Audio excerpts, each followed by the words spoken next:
అందులో వెనకాల పక్కకు వచ్చేసేయండి. ఈరోజు పోలీస్ అభ్యర్థులందరం కలిసి రాష్ట్ర వ్యాప్తంగా ఇప్పటికే కర్నూలు, తిరుపతి, ఈరోజు అనంతపురం, తెలంగాణ ప్రాంతాల్లో అనేక ఉద్యమాలు చేస్తా ఉన్నాం. ఒకే ఒక సింగిల్ డిమాండ్, 2 ఏళ్ల క్రితం 23 నవంబర్ చివరి మాసంలో వచ్చిన నోటిఫికేషన్ అయితే 6,100 పోలీసు ఉద్యోగాలు ఉన్నాయో వాటిని ఇప్పటి వరకు భర్తీ చేయలేదు. కేవలం ప్రివ్యూస్ పెట్టారు. 95,208 మంది అర్హత సాధిస్తే ఈరోజు కుంటి సాకులు చెప్పి చివరికి నిరుద్యోగులకు రావాల్సిన ఉద్యోగాలను పక్కదారి పట్టించి ఈరోజు అన్యాయం చేసే పరిస్థితికి ఈరోజు రాష్ట్ర ప్రభుత్వం వచ్చింది. ఇప్పటికే కోర్టులో ఈరోజు రాష్ట్ర ప్రభుత్వం ఏ రకంగా అయితే చెప్పాలో ఆ పద్ధతిలో గత ప్రభుత్వం ఎంత ఫెయిల్ అయిందో ఈ ప్రభుత్వం కూడా ఈ రోజు దాన్ని సవాల్ చేయలేకపోతుంది.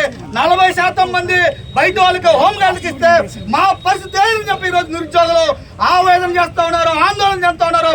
రాష్ట్ర ప్రభుత్వం తక్షణమే రిజర్వేషన్లు ఆపాలి.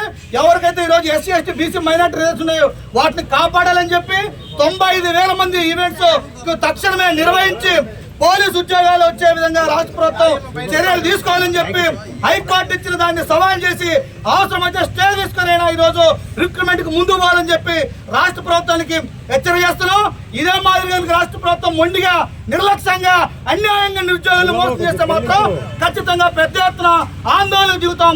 రాష్ట్ర ప్రభుత్వమే దీనికి బాధ్యత వహించాలని చెప్పి ఈ సందర్భంగా ప్రభుత్వానికి హెచ్చరిక చేస్తున్నాం. శ్రీరామన్న